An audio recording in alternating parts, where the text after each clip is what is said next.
To begin with, I'm very pleased to have the opportunity to return again to the center here at Samiling and to meet with the group of people who have come here together for these teachings. First and foremost among them, of course, the Venerable Akhong Rinpoche. I'm very happy that we have this opportunity to come together and discuss the concepts of Dharma over the next few days.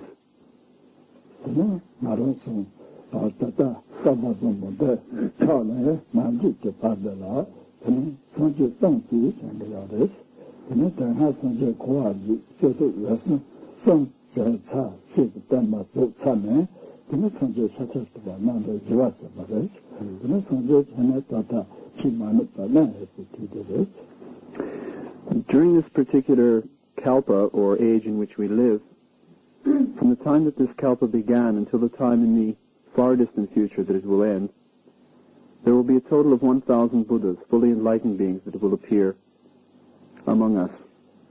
4 of these have already appeared. The first 3 of them, known in the Tibetan tradition as Korwajik, Sertup, and Usung, have already appeared, presented their teachings, and their teachings have endured for some time in this world and then passed away, disappeared.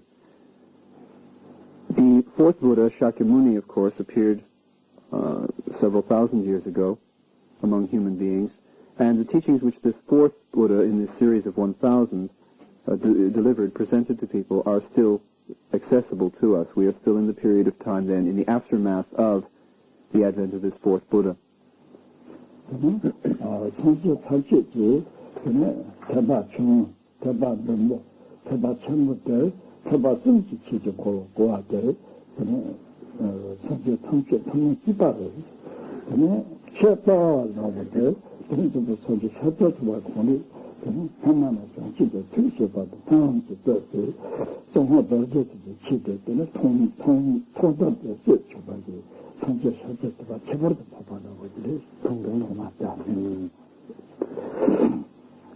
In the case of all of these fully enlightened Buddhas, the kinds of teachings which they present are more or less the same.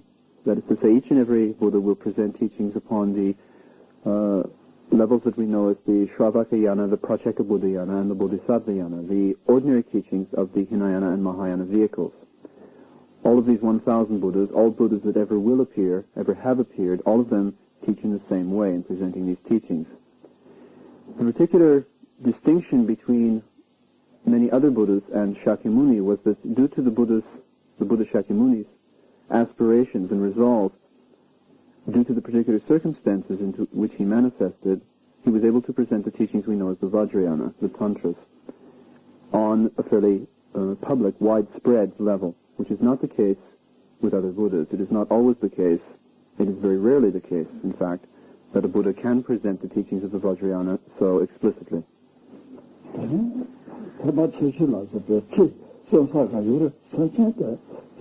말아서 깃발을 통하러 그때 쓰는 말을 쳐봐야 말이지.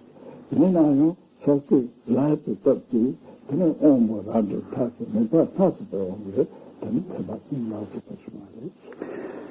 It is not that there is any essential difference in the kinds of beings being taught.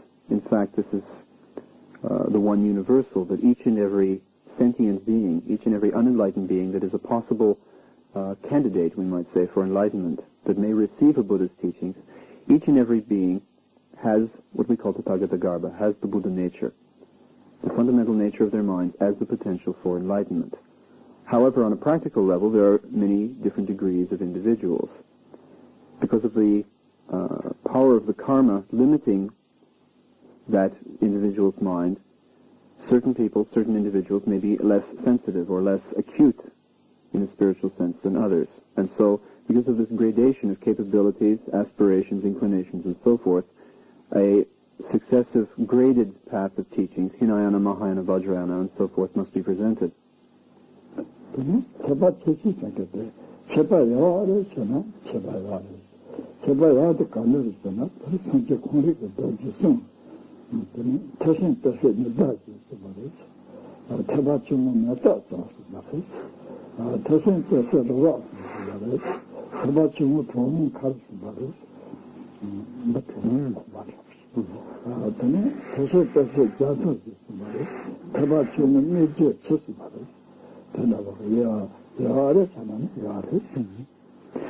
If one asks, well, is there a significant difference between the Hinayana and the Mahayana teachings? Of course there is. This is something which the Buddha attested to in one of his discourses. In one of the sutras one can find the Buddha saying, if the Mahayana is like the sun and the moon, the Hinayana is like a spark from fire. If the Mahayana is like Mount Sumeru, like the central mountain of the universe, then the Hinayana is like an anthill. And if the Mahayana is like a vast ocean, then the Hinayana is like a small puddle in a footprint. So on a practical level, yes, there is a significant difference between the scope of these teachings.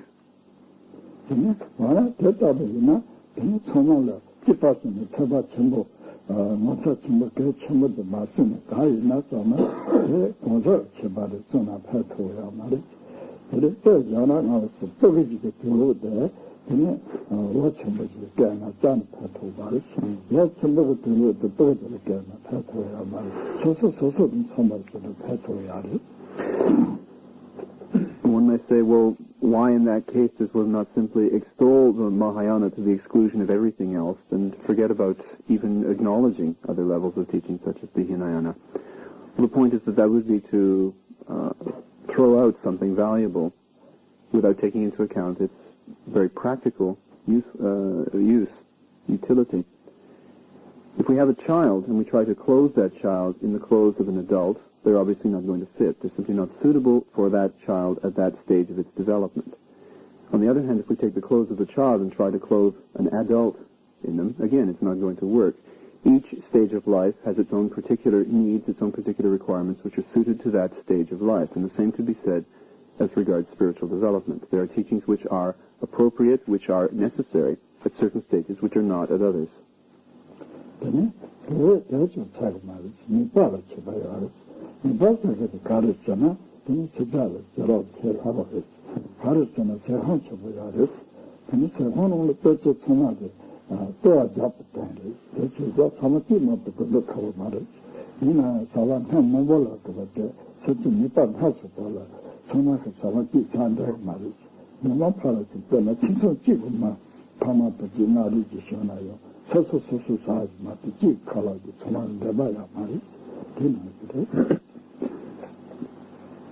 Another thing we must take into account is that people have different interests. They have different ways of looking at things. For example, in the West, an example which is easiest for us to grasp is to take the example of a large restaurant. Now, on a theoretical level, you only need to serve one kind of food, because all anybody is ever going there for is to eat something they enjoy in order to fill their stomach. It serves the same function regardless of what they eat. But if you open a restaurant with one kind of food, you won't get many customers. The reason why it is necessary to offer a variety of dishes is because people have a variety of interests. And even within a single family, we don't find that the parents and the children and so forth all eat exactly the same food. Everybody has their own preferences. Everybody has their own inclinations and interests, even in this very prosaic matter of taking nourishment.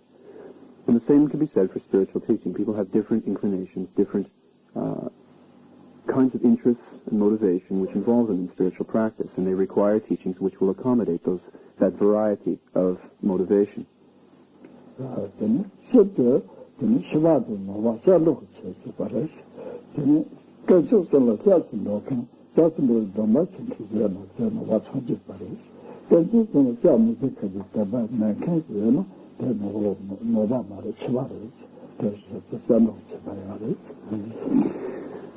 The rule of thumb distinction between a Buddhist and a non-Buddhist, someone who does follow these teachings of the Buddha Dharma and someone who does not, is the vow of refuge, the concept of taking refuge in the three jewels. On the most fundamental level, a Buddhist is someone who seeks refuge from these three jewels of Buddha Dharma and Sangha. Someone who does not is not, on a practical level, a Buddhist, and this is the fundamental distinction on a formal level of practice that we can make.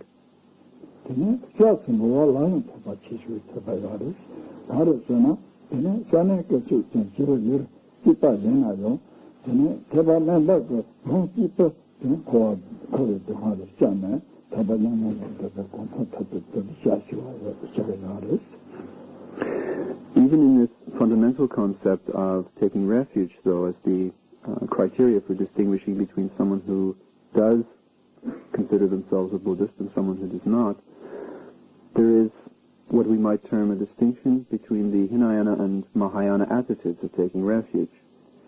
Now, the formal act may be the same, taking refuge in the three jewels, Buddha, Dharma, and Sangha.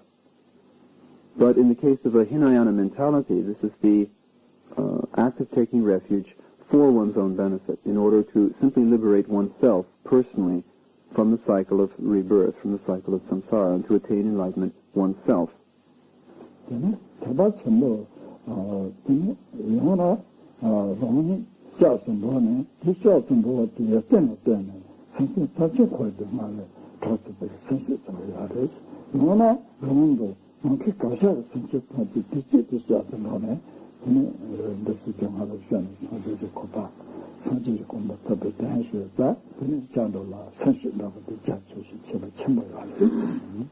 The Mahayana context of taking refuge has a much vaster scope. It is either the intention that through one's own personal taking of refuge, through the virtuous nature and through the qualities of that act of one taking refuge oneself in the three jewels, that all beings may eventually come to attain enlightenment. Or on the other hand, it may be the aspiration that in one taking refuge, one speaks for all beings, that oneself and all beings take refuge in the three jewels until enlightenment is reached. And so there is much vaster scope to the Mahayana context of taking the vow of refuge.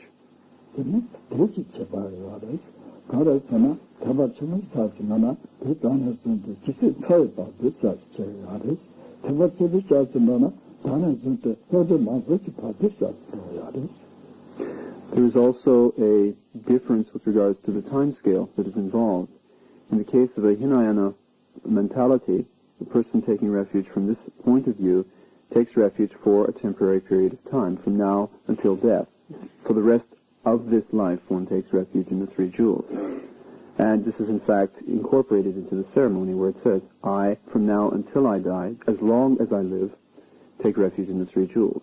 In the Mahayana context, one takes refuge until such time as one becomes Buddha oneself, one attains to complete enlightenment, regardless of how many lifetimes that may take.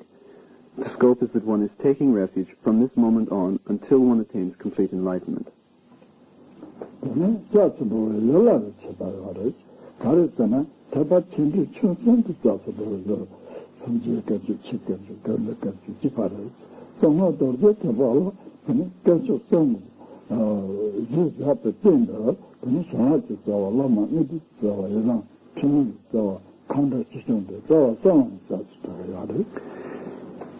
On a certain level, one finds that even the objects of refuge, the sources of refuge, in which one takes refuge in the ceremony, that this differs.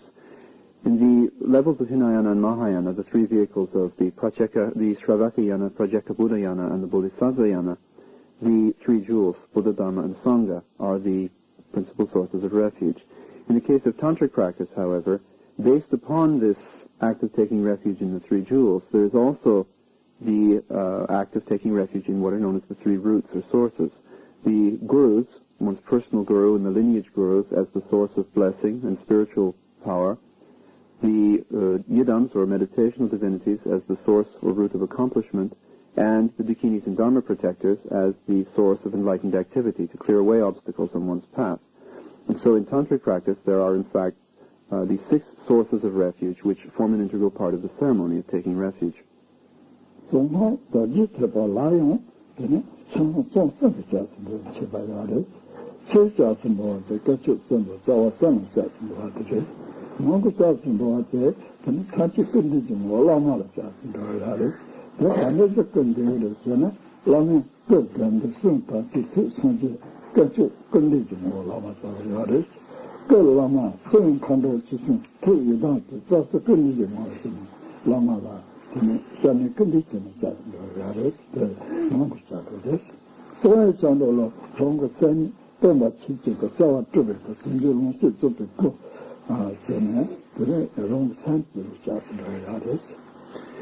In tantric practice, one also finds the distinction made between an outer level, an inner level, and a more secret level or hidden level of taking refuge.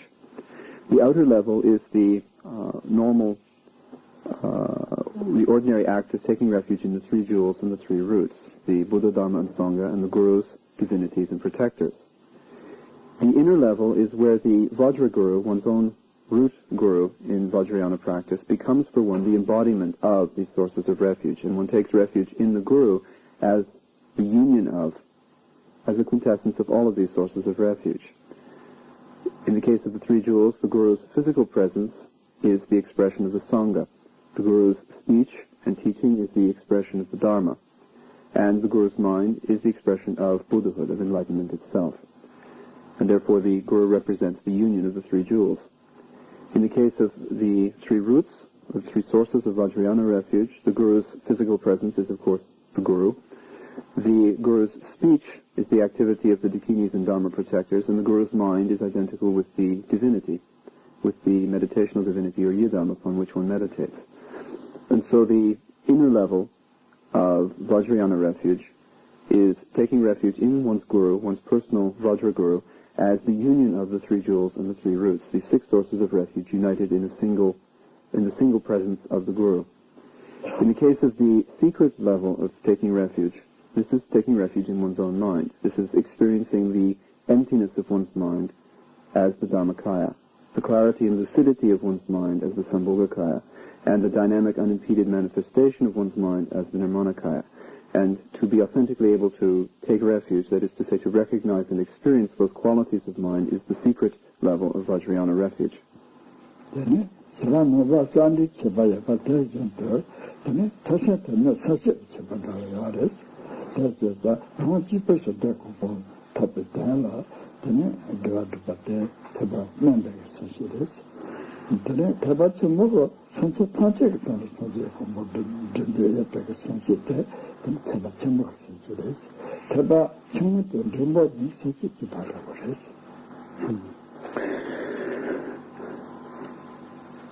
Just as the distinction between a Buddhist and a non-Buddhist, someone practicing the Buddha Dharma and someone not involved in this practice, is the concept of refuge, whether the person does take refuge or not.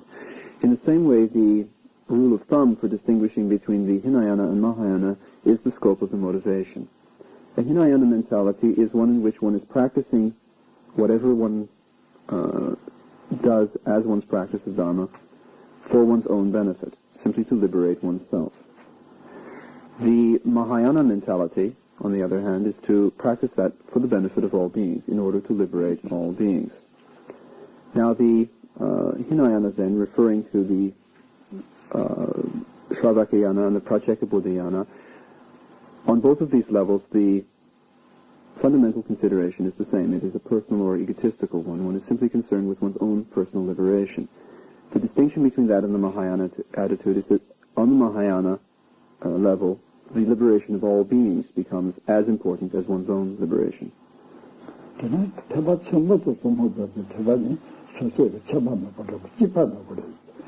사직하는 이나의 제법도지 아래서 가르쳐서 성업도 저거 다도 타이센지나 하나 손질 말라 이모치도 다니도 손짓까지 샤스 저렇게 버렸어 그렇게 버렸어 진짜 타지 손질으로 이마 병원 맛이 받다가 진짜 합법이 시작해야 돼 이 용기 용기도 다도 타이센지나 하나 손질 말라 이모치도 다니도 손짓까지 샤스도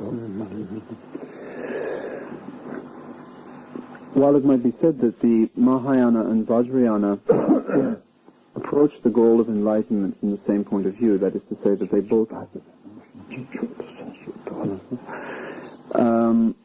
while it may be said that both of these levels of practice emphasize the same concern for other beings, they are both based upon this assumption that the practice that one does is not for the benefit simply of oneself personally, but is for the benefit of all beings. While that may be the case, there is a slight difference in the way this is interpreted in the Vajrayana.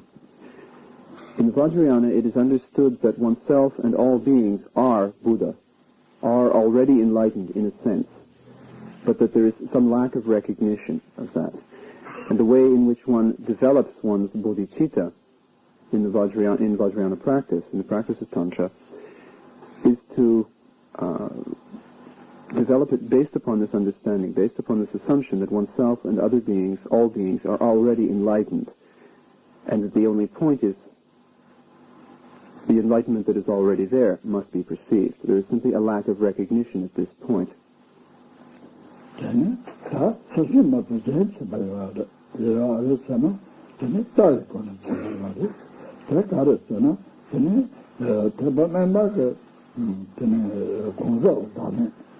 del pane ne tata das che de nada to non da tin zut ti ne mai jane da se za konzo da ne chi ti da ne ni no ne chi ti da ne to ya ma ru konzo da ne to ya re teba rimbo che ne chi ton chi zda tu ro ra ja la so chi ton chi ne da chame tu da pane chi ti da ne shaka to ya re. There is also a distinction to be made on the level of what we might term the philosophical view, the worldview upon which these different levels of practice are based, or rather the worldviews, because there is a significant difference. In the case of the introductory level of the Hinayana, the Shravaka path, there is the realization, ideally, of what is known as the egolessness of the individual, or the non-self of the individual, which is to say that the ego or self is perceived to be illusory, is perceived to be a distortion or fiction and not something ultimately real. There is not, however, the realization of the other aspect of the question, that of the egolessness of phenomena, that this self perceives. There's only a partial, we might say 50% realization at this point, because the only thing that has been realized is the egolessness of the individual and not the egolessness of all phenomena, of the totality of one's experience. Now, on the intermediate level of the Hinayana, the Pratyeka Buddha path, there is, we might say, a 75% realization, because not only is this egolessness of the individual experienced, but also a partial realization of the egolessness of phenomena. That is to say that all the sensory phenomena, all that we are surrounded by and come into contact with in our experience, forms that we see, sounds, tastes, smells, textures, thoughts, all of these are reduced in meditation to, in the case of a physical phenomenon, to its atomic and subatomic particles. It is realized to be nothing in and of itself, merely a collection or aggregate of smaller, seemingly indivisible particles. So that there is at least a partial step in realizing the egolessness of that phenomenon, realizing the ultimate non-reality of that phenomenon. But again, it is only a partial realization, because while these phenomena are reduced to their basic units of composition, those basic units remain something which are perceived as real, something actually solid or ultimately real. 주저터로다 라스타 소로 외래서 통화 단체 되네 산 코로 풀는 통화까지 받다 땡파는 기타지 정말다고 망했다고 쳤다고 인자선다고 그지 동시다고 나서다 이쯤에 때 이제 중이 뭐네 그 기타체도 많이 땡파네 아드네 공로 다음에 치지 다음에 니까 다시 말하고 배워야 돼. In case of the Mahayana, the Bodhisattva path, it is assumed from the word go that all phenomena that are experienced are merely projections of or manifestations of mind, that they have no ultimate reality in and of themselves, but are directly comparable to the experiences in a dream. And with that understanding, the meditation that is developed, the view that is developed in the Mahayana, involves the comparison of our states of existence to what are known as the 8 or 12 traditional similes and metaphors of illusory existence. When we speak of all phenomena as being comparable to a reflection in a mirror, or the moon reflected in the surface of water, or a rainbow, or a mirage, or a castle in the sky, all of these traditional examples which are used are to illustrate the fact that the phenomena that the mind experiences have no more reality than that which the mind ascribes to them. They are projections of manifestations of the mind and nothing more. With that kind of approach, the meditation can be carried, this view can be carried through meditation to its fullest extent, where the individual on the Mahayana path can realize not only the egolessness of the individual self, but the complete egolessness of all phenomena, and therefore there is a totality, a 100% experience of enlightenment. 내가 지금 집을 파도 채시라고 되어요. 바르서나 되네 치판치도 마마다고 때 파다 집하나 버리지. 내나요. 근데 또만 탑도 버너고 또 먹고 또만 또만 많이 또 말을 이제 많이 넣어서 살아도 바르지. 탑도 때나 버리지. 대 싸도 때네. 소모도 됐어 봐. 산 해지 봐. 치고 소한 해지 봐. 치고를 되네. 사실 애매하고만에 들었더만 대한 파송을 했습니다. 생각해봐 치고, 생각해봐 치고. The same basic approach is valid in Vajrayana practice, the understanding of the illusory or dreamlike nature of all phenomena, all phenomenal experience, as being merely a projection or manifestation of mind. However, the Vajrayana makes far more use, we might say, of that particular statement and what is implied by it. We can see already in the Prajnaparamita literature, in the Perfection of Wisdom Sutra, known as the Heart Sutra, where it says, form is emptiness, emptiness is form. Other than form there is no emptiness, other than emptiness there is no form. We can find the basic statement that Mahayana and Vajrayana agree upon. But the Vajrayana goes one step further with that. And using that as an understanding, using that as a basis that all phenomena are a projection of the mind, the approach is to experience the simultaneity, the union of mind and phenomena. This is referred to as the mind itself as the primordial co-emergent state of awareness, which is Dharmakaya. And any appearance, any phenomenon, any thing that arises in the mind, any state of experience, as merely the radiance of the Dharmakaya.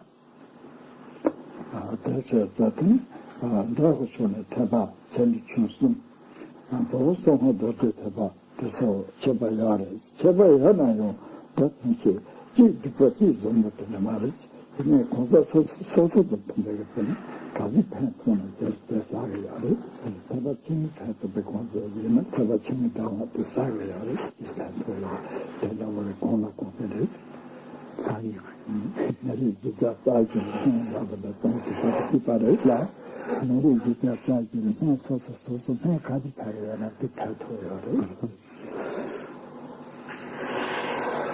Now, we've been examining differences between the Hinayana and its two divisions of the Shravaka path and the Pratyeka Buddha path, the Mahayana, the Bodhisattva path, and the Vajrayana, the Tantric path, there do exist these differences. They are, on a very practical level, different paths in a sense.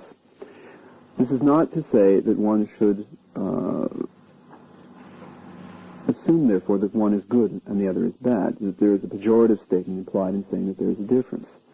It is not the case that one is better than, or one is more noble than and more worth keeping than the other. It is not the case that one is good and the other is bad and should be eliminated or avoided. It is simply that different people need different kinds of teachings for their different situations, for their different inclinations, for their different capabilities.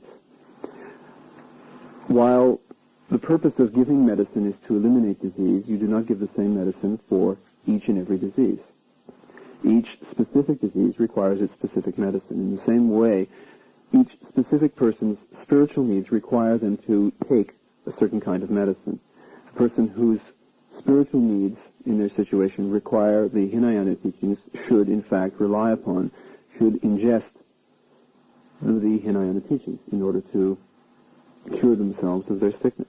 A person whose illness, whose spiritual ills, require the Mahayana teachings should ingest the Mahayana teachings. A person who requires the Tantric teachings should ingest those teachings. The point is that this spectrum of teachings is necessary in order to answer to the needs of this wide variety of individuals.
As regards the Tantric tradition, particularly those teachings which were brought to Tibet, they are classified into two systems which are known as the Sarma and the Nyingma systems, that is to say the later or newer schools of Tantric practice and the earlier or ancient schools.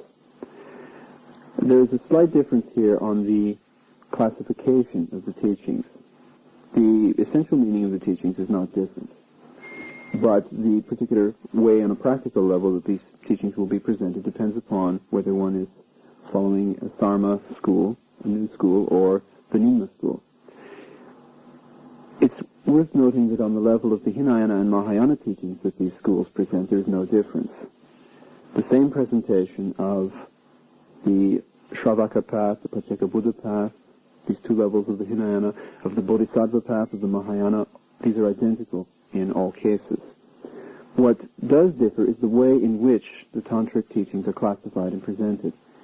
In the case of the Sarma schools, the new schools, the classification follows what are known as the four classes of Tantra, the four levels of Tantra, which are technically termed Kriya, Charya, Yoga, and Anuttara Yoga Tantras.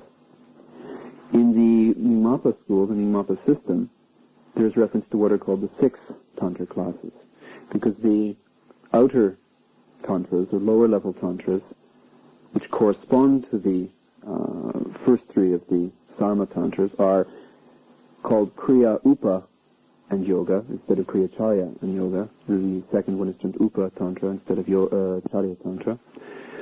And then the 3 higher levels of Tantra are termed Mahayoga, Anu Yoga, and Ati Yoga. And so in the Nyingmapa school we find the reference to the 9 yanas, the 9 vehicles and 9 yanas of Buddha Dharma.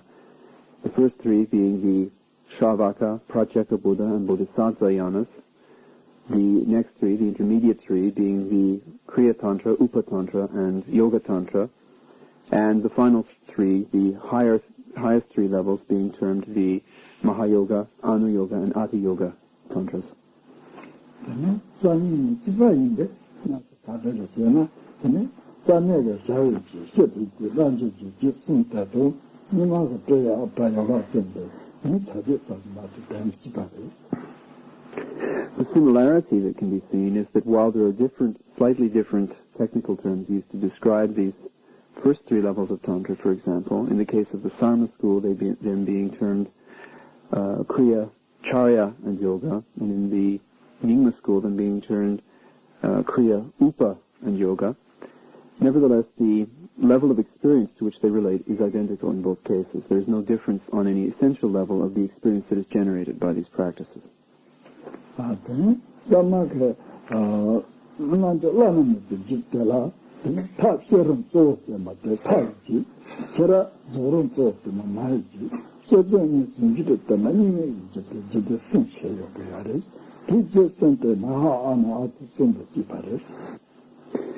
the case of the Sarma schools, then, the Anuttara Yoga Tantras represent the fourth and highest class of Tantra. They are very often divided into three subdivisions. What are termed the Father Tantras, which emphasize skillful means, and particularly the practice known as Kiran in Tibetan, or Utpatikrama in Sanskrit, the stage of development, what is sometimes termed the arising yoga, or the stage of development, the stage of creation.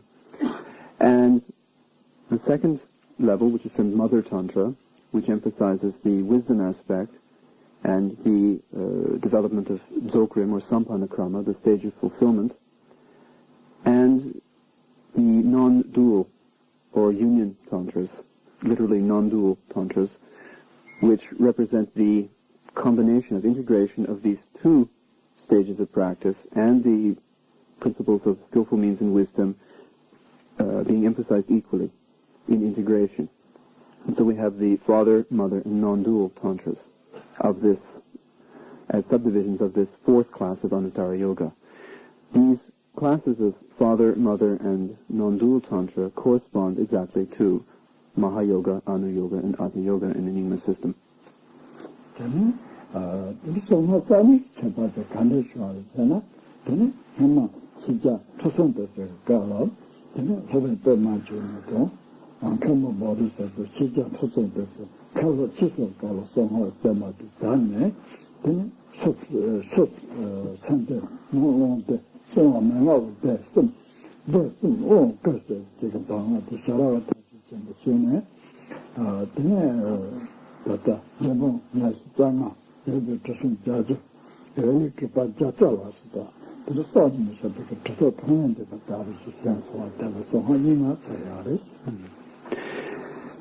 On a practical basis, the term Nyingma as opposed to Sarma is used simply to distinguish a certain way in which these teachings developed, way in which they were particularly introduced to Tibet.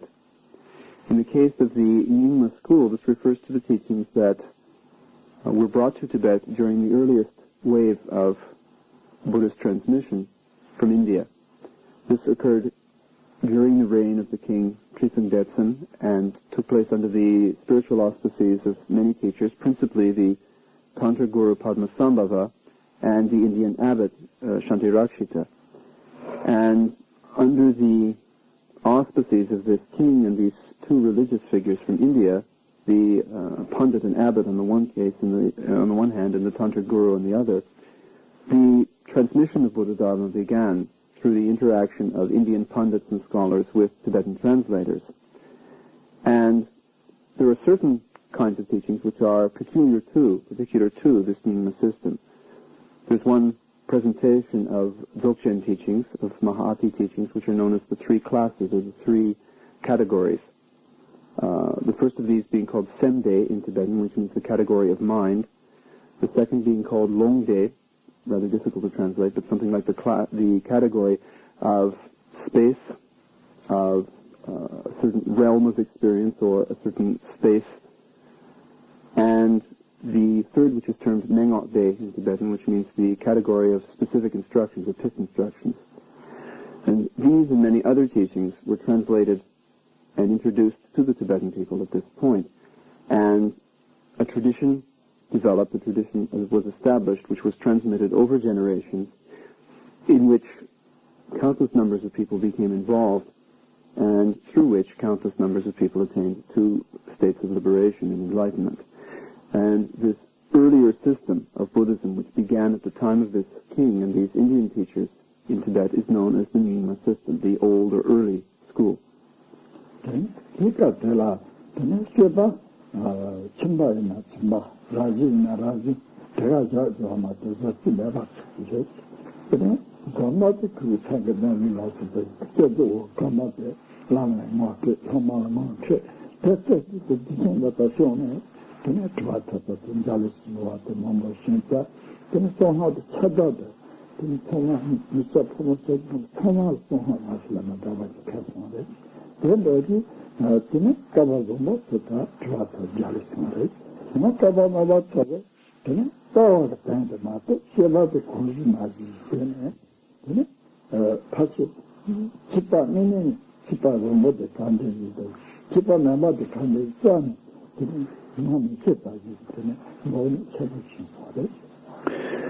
During the development of this school, during its early development, there was more or less no attention paid to or no importance accredited to the person's individual lifestyle, whether the person was a lay person, whether the person was a monk, an ordained person, didn't matter.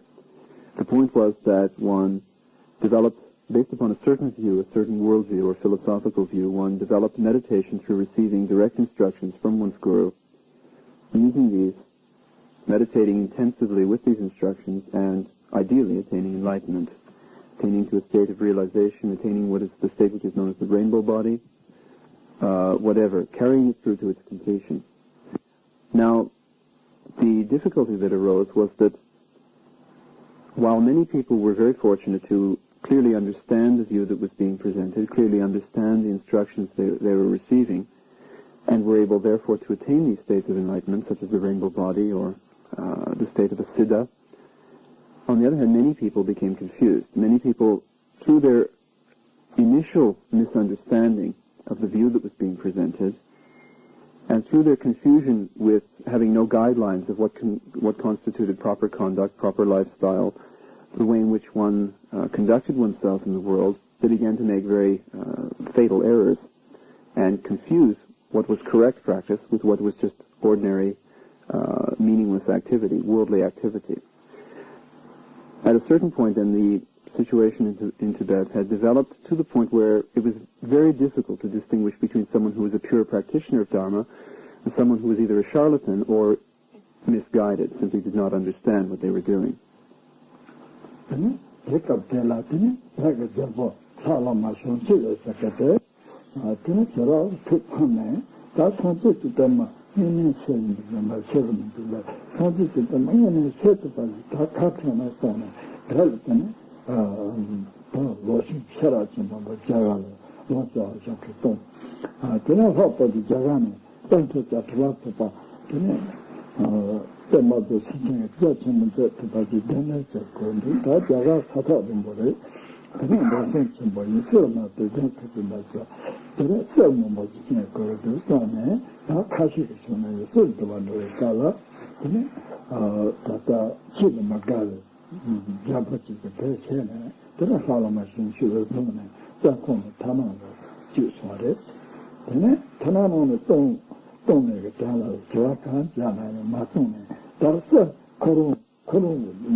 Sur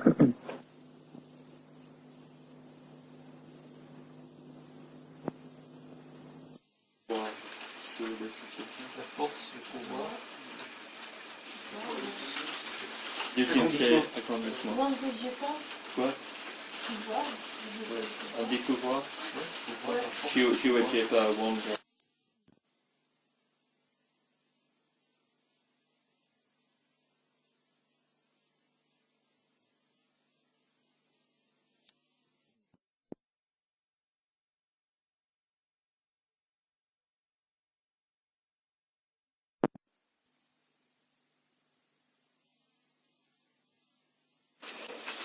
Dans tout ça, on voit les forces qui sont plutôt mentales, donner une forme individuelle, une forme vivante. On parle des êtres, des esprits vides, etc. Et de la même façon, on parle des démons.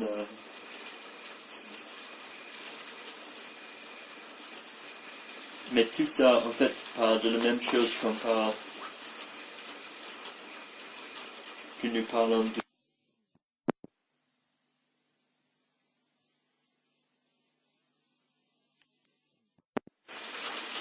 de les voir, de les...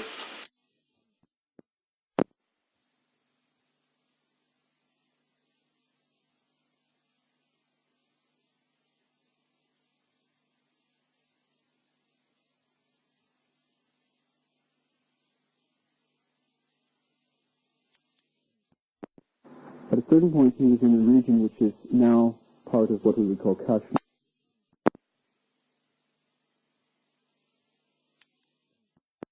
In Tibet, a king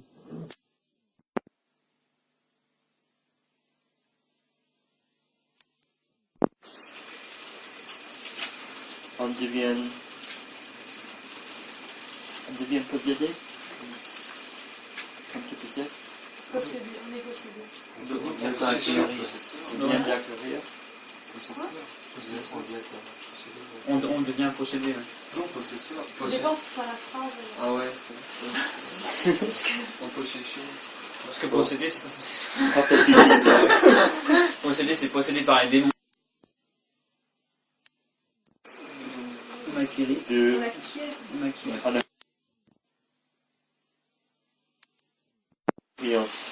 de lever. what he saw happening around him at this degeneration.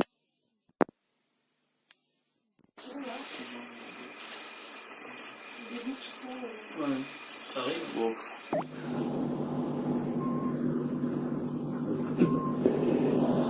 At a certain point there appeared in Tibet a king whose name was Salama Shangshabu. And this king was very concerned at what he saw happening around him, at this degeneration of or cheapening of the teachings, where things were becoming so confused. And he became very inspired by the idea of sending intelligent young Tibetans to India to be trained as translators, and of inviting scholars and meditators from the Indian Buddhist tradition to come to Tibet in order to teach, in order to revivify the teachings and introduce the pure practice of Buddha Dharma once again. At that point, the project was a considerable one because it was quite a long way, along an arduous journey to India, and the king decided to finance this project by collecting as much gold as he could from whoever would sponsor such a project, and using this gold which was collected as the means to pay for the expenses of sending these Tibetans to India and of inviting these Indians to Tibet. At a certain point he was in a region which is now part of what we would call Kashmir, and while collecting or soliciting sponsorship for this project, he was arrested and held in ransom. And as much as the king's subjects, this Tibetan king's subjects, tried to persuade this king of the area of Kashmir to let their own king go, he refused. And he said, I will not let your king go until you can present me with an amount of gold which is equal to his body weight. Now, Now, at that point in that area of Tibet, that was quite a tall order because the kingdom was not a rich one at all. But by scraping together whatever they could find, his subjects managed to come up with an amount of gold which was equal to Shangha's body weight. And they sent a letter to their king in prison and said, we now have enough money to ransom you, enough gold rather to ransom you. And the king replied, don't bother, don't waste your time. It's not important that I am ransomed or not. If I must spend the rest of my life in this jail, that's all right with me if this project which I had envisaged can take place. And use that gold which has been accumulated in order to carry out this project of sending Tibetans to India to be trained properly, of inviting scholars from India. And so this became part of the movement at that point in Tibet to bring this new transmission of the teachings from India. And many scholars and meditators from the Indian tradition were invited. Many Tibetans went to India to be trained and taught to function as translators and teachers in their own right. And foremost among the Indian teachers who was invited was the great Atisha.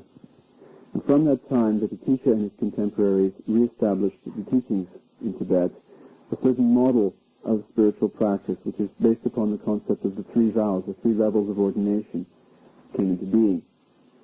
That is the ideal spiritual practitioner, the ideal practitioner of Buddha Dharma, being someone who on an outer level behaves in accordance with what are known as the Pratimoksha vows, the vows of the lay community and the monastic community.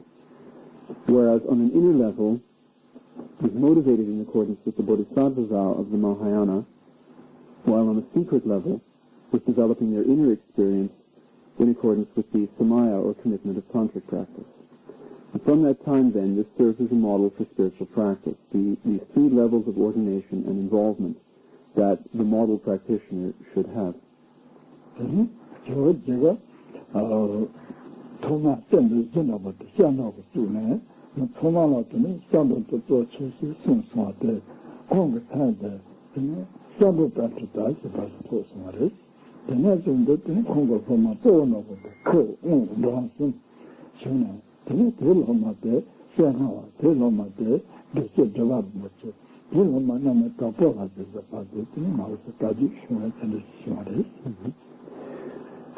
One of the things that Atisha emphasized most in his teaching was the concept of taking refuge as a fundamental basis for Buddhist practice, for the practice of Buddha Dharma.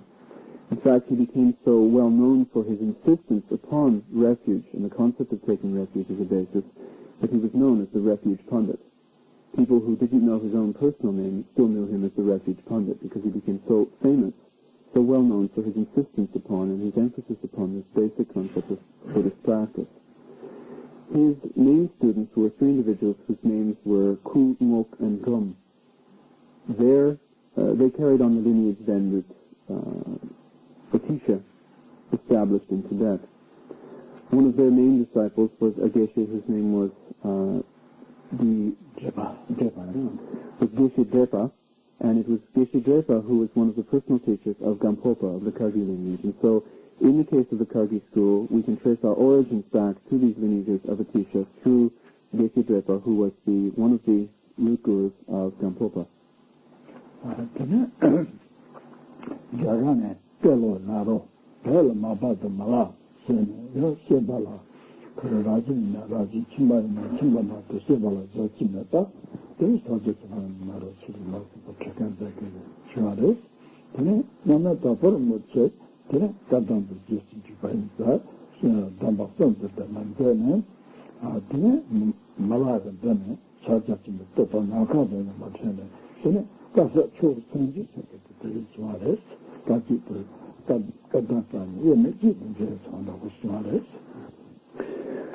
Up to this point of Gampopa, the mainstream Kargyu transmission, as we are most familiar with, beginning with Tilopa and Naropa in India and continued by Marpa and Milarepa in Tibet, was again a tradition that did not place particular emphasis upon the lifestyle or conduct of the person, whether that person was ordained, whether that person was lay, whatever. The important thing was that one received pith instructions in a very intimate, very direct way from one's teacher and use them with great diligence, with great energy and concentration and application to the practice in order to realize the results.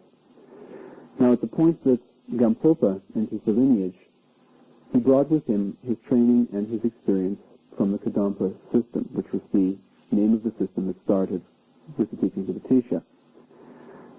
When he met Milarepa and accepted Milarepa as his guru and was accepted as a disciple by Milarepa, he continued his training under Milarepa based upon the experience and training that he had already done in the Kadampa system, and his realization became as vast as space. He attained to enlightenment under the tutelage of Milarepa.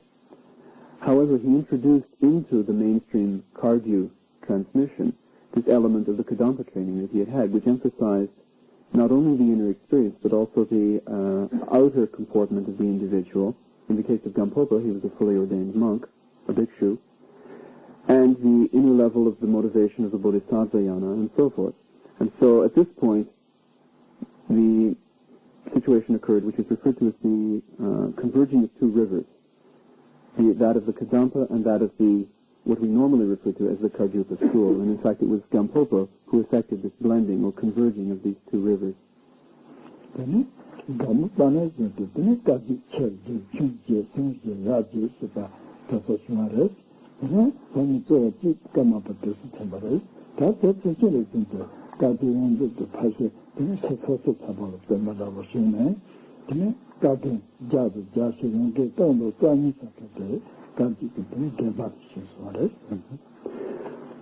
Following Gampopa, in the next several generations of the lineage holders of the Kagyu lineage, what are referred to as the 4 major and 8 minor schools of the Kagyu system developed. In particular, of course, one of the main disciples of Gampopa himself was Dusum Khenpa, the first Gawakamapa. Since that time, there has been a strong emphasis in the Kagyu school upon this concept of the 3 levels of ordination, the 3 levels of commitment to practice. And in fact, what has occurred is that most of the lineage holders of these schools have been monastically ordained, have been holders of monastic ordination, rather. In the case of the Kagyu school, at its peak, it was numbered. The number of major monasteries were numbered at 108, and the number of minor monasteries throughout Tibet at 1,002. So the school, following the time of Gampopa, enjoyed very widespread popularity, spreading very widely throughout the area of Central Asia.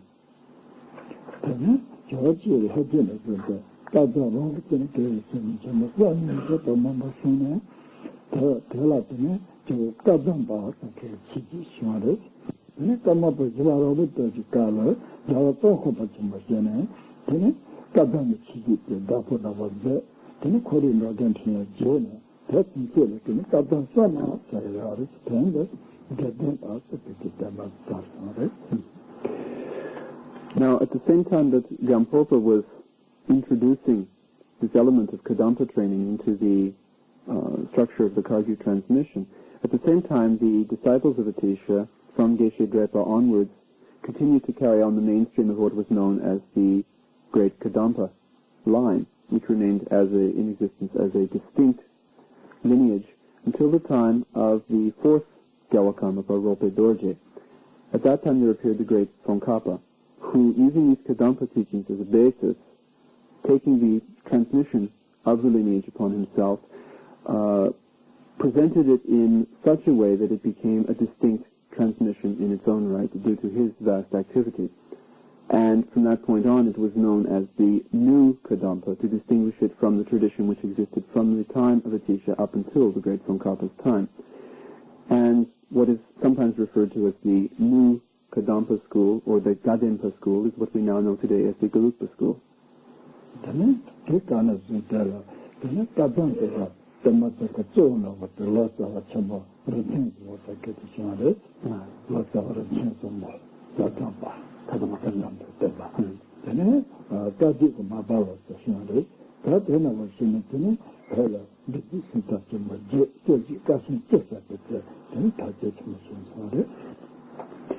During period of this later transmission of teachings around the time of Atisha, there were a number of Tibetans who also functioned as translators of these teachings and scholars, teachers who presented these teachings in their own right.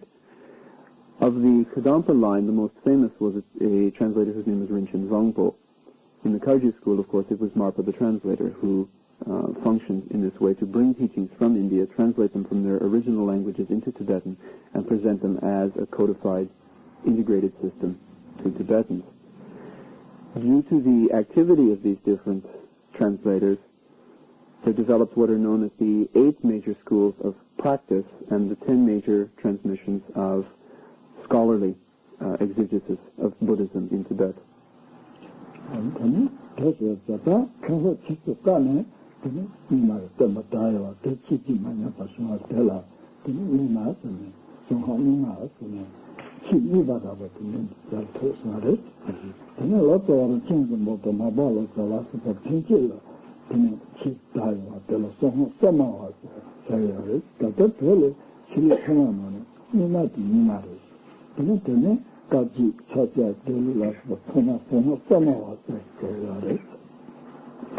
The distinction then between the Sarma and the Nyingma schools, that is to say the new or later schools and the older, earlier schools, is simply based upon this time scale, that certain teachings, which are still in existence today as a living transmission, began at the time of the Guru Padmasambhava and the abbot Shantirakshita during the reign of the Tibetan king Trisen Detsen.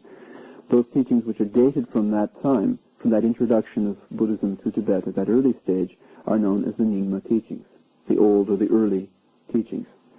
Those which rather entered Tibet for the first time during the period of Marpa the translator, of the Kadampa translator, Rinpoche Zongpo, and so forth, at the time of the Indian Pandita Atisha, from that time onwards, we speak of the Sarma, or newer, later schools.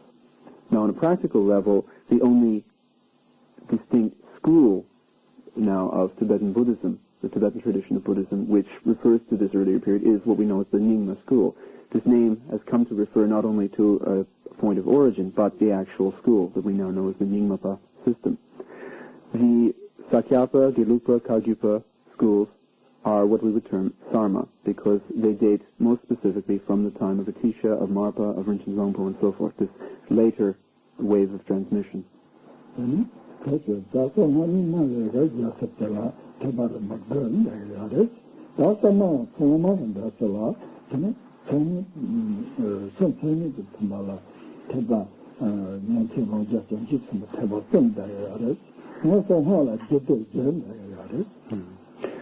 It is for this reason that we find slight differences in the way these schools present their teachings. In the case of the Nyingma system, there is the system of the 9 yanas, which we referred to previously, in which there are these 6 levels of Tantra. In the case of the Sarma schools, Sakyapa, Gelupa, Kagyupa, there are the 3 vehicles of the Shravaka yana, Pracheka Buddha yana, and the Bodhisattva yana, but the Tantra teachings are presented as a series of 4 classes, usually. The normal discussion deals with the 4 classes of Kriya, Charya, Yoga, and Anuttara Yoga.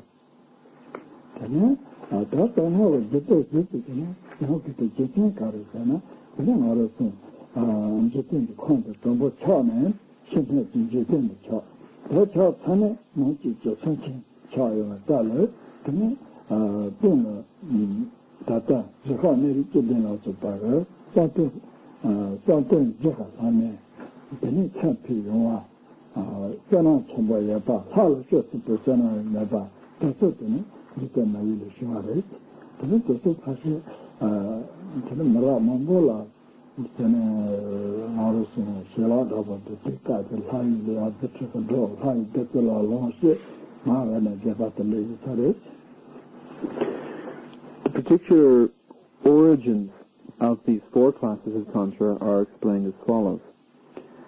The first one must take into consideration the Buddhist concept of the creation of this universe in which we live.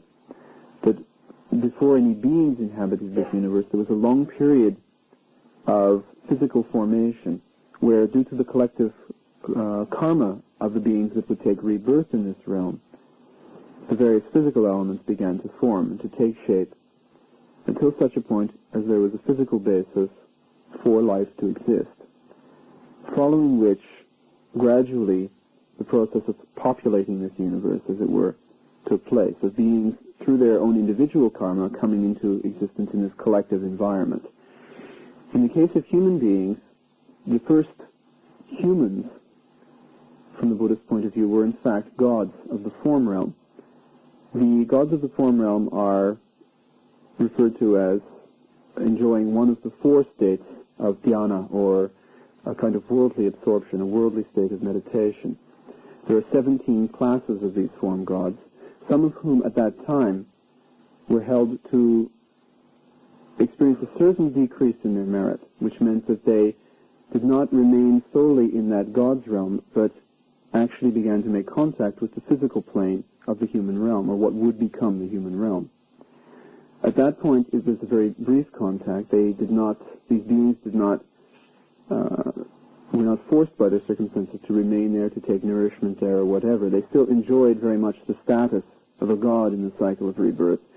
But there was this element of coarsening or degeneration in their merit, which brought them to this lower, more solid physical level of existence for regular, brief periods of time.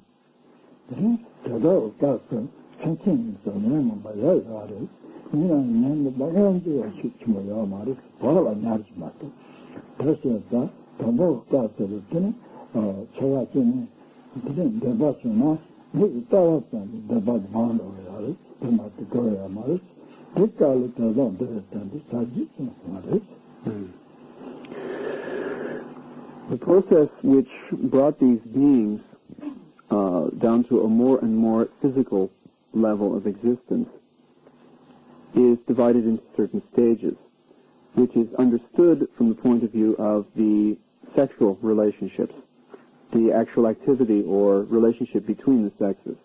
Now, because even at this time, although these were low-level gods, we might say, they were still sentient beings, still unenlightened beings, which means that their minds were subject to emotional conflict, emotional activity, one of the most fundamental of which is sexual attraction between male and female. Now, at that point, at the first stage, which corresponds to the presentation of Kriya Tantra, the first level of Tantra, the act which was required to satiate the desire or attraction between a man and a woman was mere eye contact.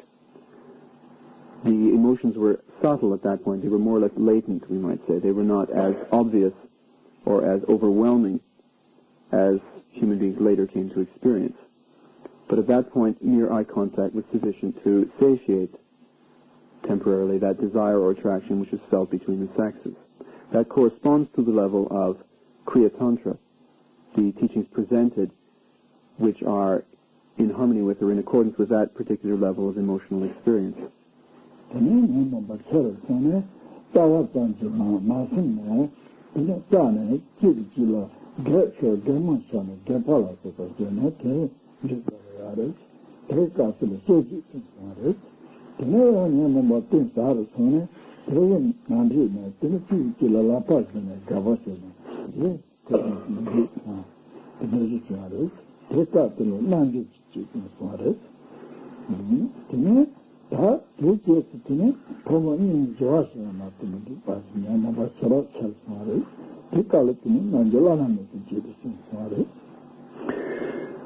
This process continued with the emotions becoming more complicated and the means to satisfy those emotions becoming more complex as well. The second stage is that where mere eye contact was not sufficient, but some kind of flirtation, some kind of exchange, verbal exchange, became necessary in order to play out the emotion of desire or attraction between the sexes. This level of emotional complexity corresponds to the presentation of the Charya Tantra teachings, the second of the four levels. The third stage required not only eye contact, not only some kind of exchange, but the pleasure of physical contact, of touching hands, or in some way enjoying the pleasure of physical contact in order to satiate or play out the emotion of desire or attraction. This corresponds to the level of Yoga Tantra. And the situation finally arose where sexual union, sexual intercourse, became regarded, as it is now, as the means by which sexual desire is played out, is satiated, is consummated. This corresponds to the presentation of the Anuttara Yoga Tantra teachings, the highest level of these 4 classes of Tantra.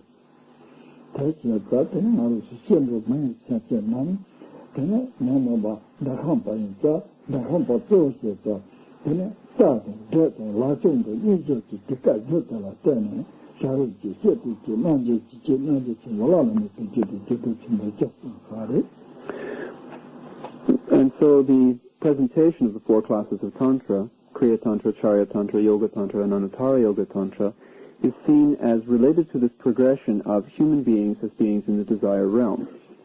We inhabit a particular realm of experience in the universe known as the desire realm, where desire plays perhaps the strongest part in our emotional makeup, and this solidification process, this complication process of the experience between the sexes, from the period of eye contact to that of exchange, to that of physical contact, to that of sexual union, is seen as a spectrum or a progression which is directly related to the presentation of the 4 classes of Tantra.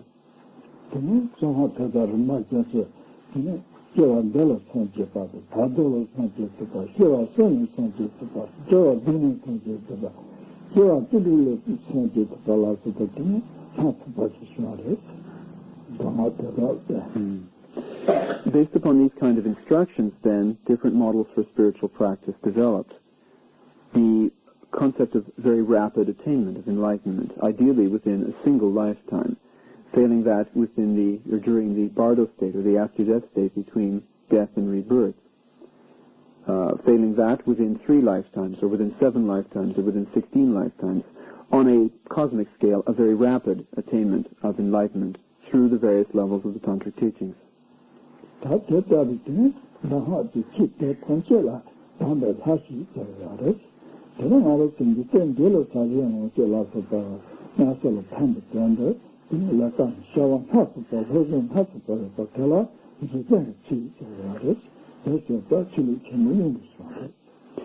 In our particular world, then, we have seen the development of 2 kinds of Dharma. There is the spiritual or divine Dharma, the teachings which are geared towards this idea of a state of enlightenment, regardless of how quickly or how slowly this goal is perceived of as being attainable. The other kinds of teachings or Dharma which exist in our world are purely mundane. These are certain kinds of scientific inquiry, of technology, of material progress, things which are concerned only with this life. They benefit us very much on the level of nutrition, of clothing ourselves, of living our lives on this material plane between birth and death, but they do not really apply beyond that for the individual. Therefore, the distinction we can make between these 2 vast areas of human experience and human learning are that one pertains only to this life and the other pertains to something beyond the experiences that the individual will have in this life.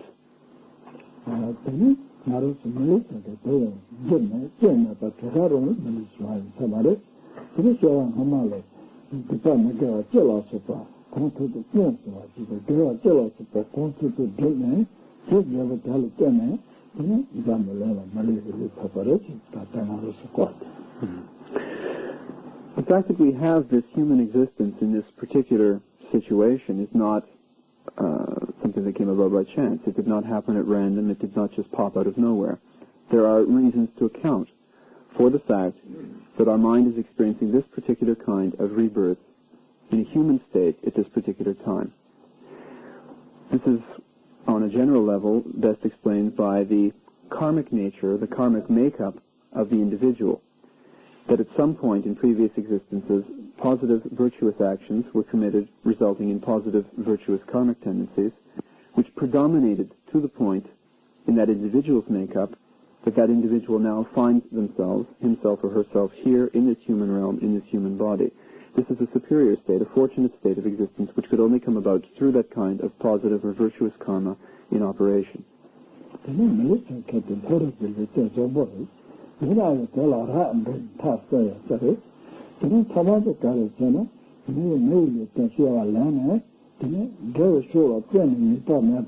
chido manchepa, dito shol con saza con chese to ken, miliaris, peso tanto que mi shoboche, que mi shara tipo, sengaris, che di poi invece cercare se no, io per sempre, prima senza ma con lo sa me va la sottoris, che se sarà un tipo shoboche.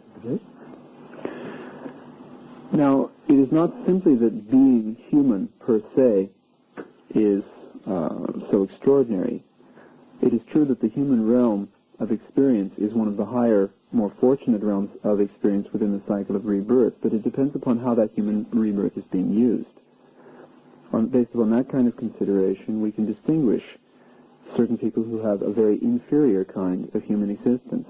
They have no interest in spiritual development at all, of developing the human potential.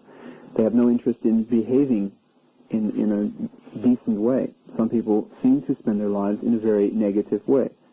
They accumulate a lot of negative karma. They seem to involve themselves as much as they can, almost as though they were trying to be as evil as possible.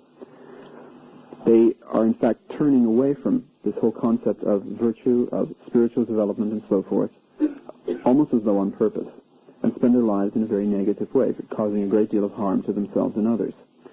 Now, one cannot call that a precious human state of existence. That is, in fact, a complete waste of the human state of existence. It is the lowest kind of human being possible, a person who behaves in that completely evil way because they are wasting the opportunity that is presented to them by the general circumstances of a human rebirth.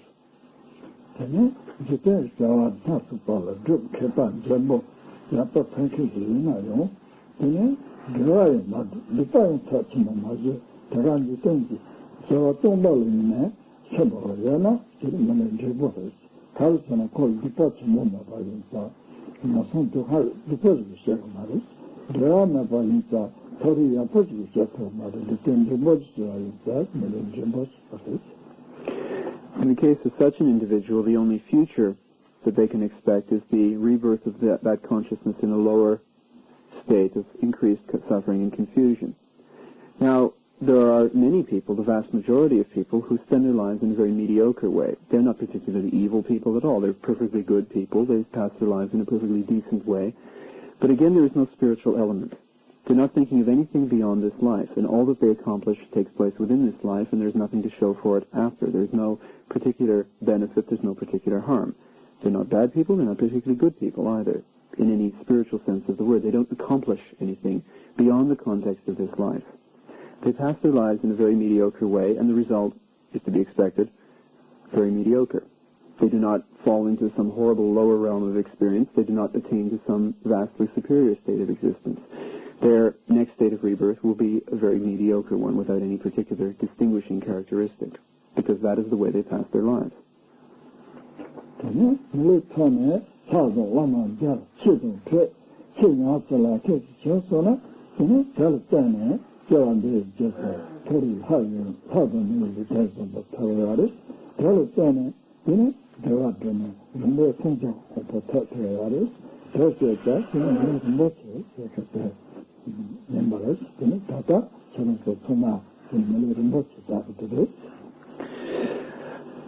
What we mean by a precious human state of existence, the truly excellent kind of human existence, is a person who is not only a good person in their own right, but is sincerely involved in some spiritual quest. This person who has come into contact with teachings and teachers, has respect and faith in these, and is actually trying to apply them and develop them. This person is not only passing this life in a very positive way, but establishing conditions that will bring about a very fortunate, very superior kind of rebirth in the future. And on a more ultimate scale, that person is working towards the attainment of complete enlightenment, is gradually attaining to this state of enlightenment. Now that is the best possible use that can be made of the human rebirth. That is what we would term the precious human existence. This is what all of you seem to be in possession of now, seem to be enjoying. This status of the precious human state of existence with all of the opportunities and all of the freedom that it affords one for spiritual development.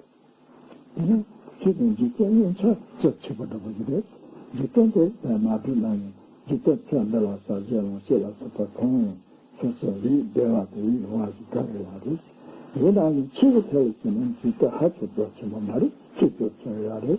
Karasana penan jipenda pene, soso konsomata zindetsulayo, penan aris mawa somo finina, sasa yapajira komba, yache tensata kisi tono, jawase pesensoka, desi habene majiga malazi nisona, nisasina tatsamakini, kabaya amari nisanares, teno jijinji tendala kanda tayanayo, shewe nunga tsamaja endoaji maji, soso yugo, tene kere on, yohanares, teseta, This is not to say that the practice of Dharma, that spiritual teaching is all that is important, and that anything else is complete waste of time. There are obvious needs that an individual has in this life. To begin with, the basic necessities of food, clothing, shelter, and so forth. There are certain things a person needs in this life which are absolutely necessary, and a certain amount of attention and activity in one's life is obviously required to assure one of those basic necessities. The only thing that is important is to keep things in perspective, because one can in no way consider anything to do with this life as anything permanent, and that is important to keep in mind in order to have the proper perspective. Regardless of how much effort one puts forth in this life to enjoy oneself, to become rich, to become famous, to become successful, to become fulfilled in any way which has only to do with this life and this personality, this particular stage of one's experience, then it is going to be very limited in its effect. One may certainly attain, possibly, those goals to which one is working. But on a more long-term scale, all that one is doing at this point is experiencing the same things that we experience when we have a good dream. We lie down and go to sleep at night, we experience a dream, perhaps we dream of coming to a wonderful place, a beautiful home, we walk in and everything is provided for us, everything is wonderful, we're happy, we couldn't imagine a state of happiness better than this. And at some point we wake up, and that was all a dream, and it all passed away. It was all in the past. We are no longer experiencing that state of happiness. In the same way, regardless of how happy, how successful, how fulfilled we become in this life, at a certain point we all must die. And with death comes the waking up from that dream, in the sense that all of that experience that we have now simply becomes meaningless at that point. It is left and the mind goes into some other state of experience. So it is necessary to keep things in their proper perspective. The only thing that will be of value to one at that point, that inevitable point of one's death, is the practice of Dharma that one has done. It's the experience and realization that one has developed through one's practice. Nothing else really is going to matter. And that is something that is necessary to keep in perspective so that one does not overemphasize the one to the expense of the other.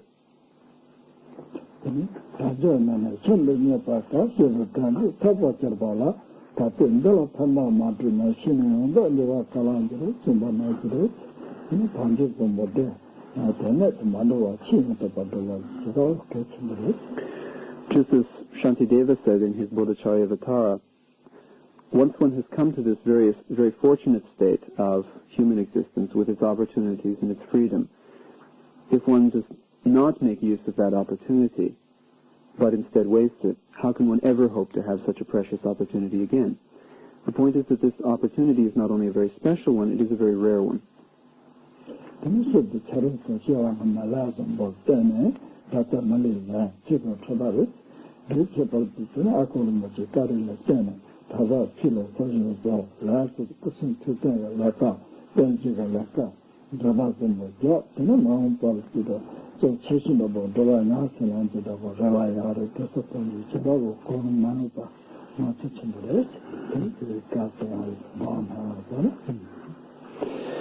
Those of you who are associated with this particular center here have a very fortunate opportunity to make use of those opportunities and that freedom.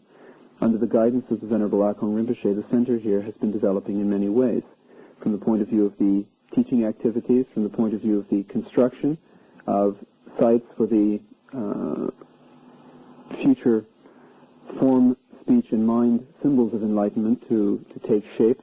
Many people are looking forward to practicing in a long-term retreat here and so forth. And so in many ways, people are able to involve themselves in their understanding, in the understanding and the experience of the teachings of Buddha Dharma. This represents a very fortunate opportunity, which one should remain very conscious of, that there is this precious, very special opportunity. Perhaps at this point we could simply conclude with prayers to dedicate the merit of this teaching to the benefit of all beings.